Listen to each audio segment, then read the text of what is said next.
Жошы хан негізін қалаған, Алтайдан Альпіге дейін, Ертістен Дунайға дейінгі алқапта билік еткен, Дешті Қыпшақ даласында шаңырақ көтерген алып мемлекет әдепкіде ұлы ұлыс деп аталды. Кейін бұл атау орыс, славян, батыс жылнамаларында хан ордасының алтынмен көмкерілген ордалық киіз үйіне қарай алтын орда деп аталып кетті. Тамырлы тарихымыздың бедерлі кезеңін қамтитын ұлы ұлыс қазақ хандығының бастауы саналады. Оның бай тарихы қазақ даласымен және халқымыздың негізін құраған ру тайпаларымен тығыз байланысты. Алайда жұртшылықтың көбі, әсіресе шетелдіктер, ұлы ұлыстың атасы Жошы ханның мазары Ұлытауда жатқанын біле бермейді. Бұл ескерткіштің Шыңғыс қаған мен оның әулетінен жер бетінде қалған жалғыз белгі екенінен де көбіміз хабарсызбыз.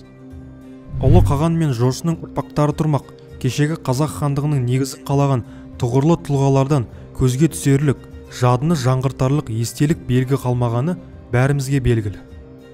Ендеше Сарыарқаның сайын даласының төрінде сан ғасырдан бері көненің көзіне, алтын аңыздың сөзіне айналған бұл әруақты ескерткіштің қастерлі қазақ даласының алтын орданың мирасқор екенін әйгілеп тұрғаны анық. Жошы есімі жолшы, жолаушы, қонақ деген мағына береді. Оның жолда дүниеге келгені анасының ұзақ уақыт меркіт руы арасында тұтқын болғаны, сондықтан тегінің де күмәнді екендігіне қатысты әртүрлі әңгімелер көп айтылады. Көбіне бұған дәлел ретінде Шыңғыс ханның меркіттермен соғысын алға тартады. Ал Жошы ханның бұл тарихын әйгілі Рашид ад-Дин Жамих ат-Тауарих шығармасында былайша баяндайды. Шыңғыс ханның әйелі Бөрте ханым Жошы ханға жүкті болды. Осы уақытта меркіт руы ыңғайлы сәтті тауып, Шыңғыс ханның үйін тонап, оның жүкті болған әйелін де тұтқынға алып кетті. Бұл ру осыған дейін Керейт патшасы Он ханмен дұшпан болып, дауласып келген болса да, сол кезде олардың арасында бейбітшілік орнаған еді. Сондықтан олар Бөрте ханымды Он ханға жіберді. Ол Шыңғыс ханның әкесімен екеуі анда болғандықтан, әрі Шыңғыс ханды ұлым деп атағандықтан, Бөрте ханымды сыйлайтын әрі құрмет ететін. Дей келе, бұл жағдайдан хабардар болған Шыңғыс ханның Он ханға Бөрте ханымды қайтарып беру туралы өтінішпен Жалайыр руынан шыққан Саба есімді әміршіні жібергені туралы баяндайды. Он хан Бөртеге қамқорлық жасап, оны Сабамен бірге қайтарған. Әрі қарай Рашид ад-Дин былай жалғастырады. Жолда кенеттен дүниеге ұл туды. Осы себептен оны Жошы, жолшы деп атады. Жол қауіпті болғандықтан бесік құрастыру қиын еді. Саба біраз жұмсақ қамыр илеп, оған баланы орап алды да, оны өзінің етегіне салып алды. Ол оны абайлап алып жүріп, Шыңғыс ханға жеткізді.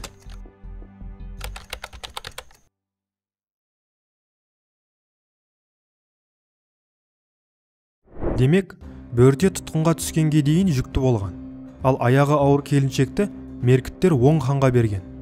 Шыңғыс ханды ұлындай көрген Керей ханы оны еріне қайтарған.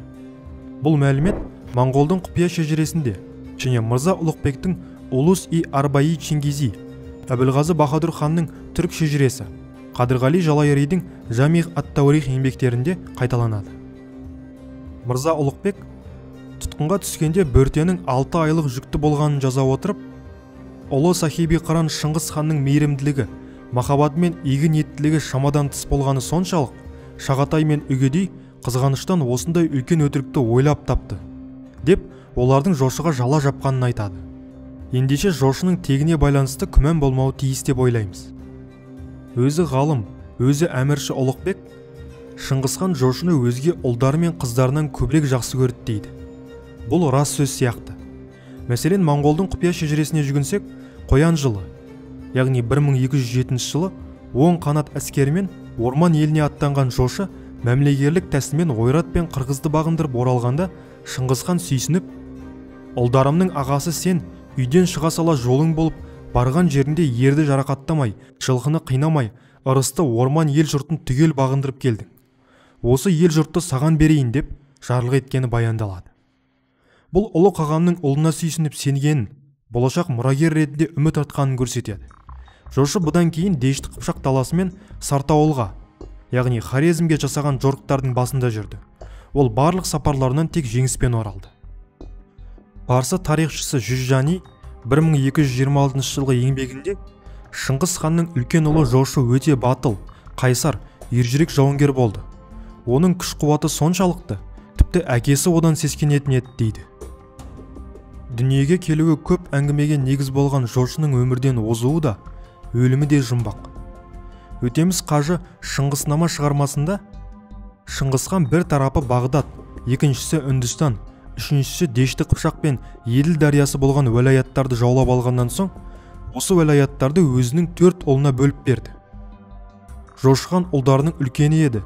Шыңғысхан оған үлкен әскер берді де Дешті Қыпшақ уәлаятына тағайындап жіберді. Аттарыңа жайылым болсын деп Хорезм уәлаятын тағы берді. Жошыхан Дешті Қыпшаққа бет алып, әйгілі Ұлытауға жетті. Бір күні тауда аң аулап жүргенінде оған бір табын марал киік кезігеді. Аңды қуалап жүріп, атарда ол атынан жығылады да, содан мойны үзіліп мерт болды, деп жазады. Ал Ұлықбек ордаға Жошыханның өлімі туралы хабар келгенде, хабарды ұлы Сахиби Қыран Шыңғыс ханға жеткізуге ешкімнің батылы жетпеді. Ақыры әмірлер бір шешімге келді. Ханға жақын ұлы әмірлердің бірі ұлық жыршыдан бұл хабарды мүмкіндігінше жеткізуін сұрауды өтінді. Содан соң ұлы Шыңғыс ханға жыр айтуға бұйырғанда, ұлық жыршы ыңғайлы уақыт тауып жеткізгенін жазады. Бұл дерек қазақ аңыздарымен де сәйкеседі. Мәшһүр Жүсіп Көпейұлы Алаша ханның Жошыхан деген жалғыз баласы болыпты. Құлан қуамын деп, бала астындағы аты желігіп, құланның әңгісіне еріп, қазасы сонан болып, бала аттан жығылып, құлан теуіп өлтіріпті. Алаша хан Жошыхан, ақсақ құлан Жосыған, құлан теуіп өлтірді, бұйрығын ақтан келтірді, дейтұғын сөз содан қалған, деген дерек келтіреді. Халық күйі ақсақ құлан да осы аңызбен сарындас шыққан. Мұнда ұлық жыршы Кетбұға күйші деп аталады. Тек алдыңғы деректе Шыңғысхан өзін құлыны өлген құлынға теңеп отырса, халық фольклорында жошының ажалы құлыннан болған. Бұл аңызға сенсек, арқадағы Алаша хан Жошыханның әкесі болып шығады. Жошының өлімі туралы Рәшид әд-Диннің дерегі де қызық. Ол отырарды алғаннан кейін әкесінің бұйрығын тыңдамай, өз меншігіндегі елге кетіп қалған. Жошыға Шыңғыс ханның ашуланып, өлімге кесем, оған мейірім болмас дегенін жазады. Осы дерекке сүйенсек, жошы көп ұзамай сырқаттанып қалған. Сөйтіп әкесінен кешірім сұрап, оның шақыртуларына бара алмаған. Соңғы рет шақырту жібергенде келмегенде, құзырына шыққан бір маңғыт жошының тауда аң аулап жүргенін көргенін айтады. Бұған ашуланып, ол бүлік шығарып әкесінің сөзіне мән бермейтін болған екен деп ойлаған Шыңғысхан жошыны жазалау үшін Шағатай мен Үгедей басқаратын әскерге жорыққа шығуға бұйрық береді. Өзі де жорыққа аттанбақ болып тұрғанда, жошының сырқаттан қайтыс болғанын естіп, қатты қапа болады. Артынша әлгі жалған сөйлеген маңғұтты іздеткенмен оны таба алмайды. Шыңғысхан мен оның әулеті жөніндегі ең сенімді жылнамалар жинағы осылай дейді. Бұған қарап, Шағатай мен Үгедейдің шағыстыруымен Шыңғысхан мен жошының арасы суып кеткенін аңғаруға болады. Тіпті әлгі маңғұтты жошының екі інісі әдейі ұйымдастыруы әбден мүмкін.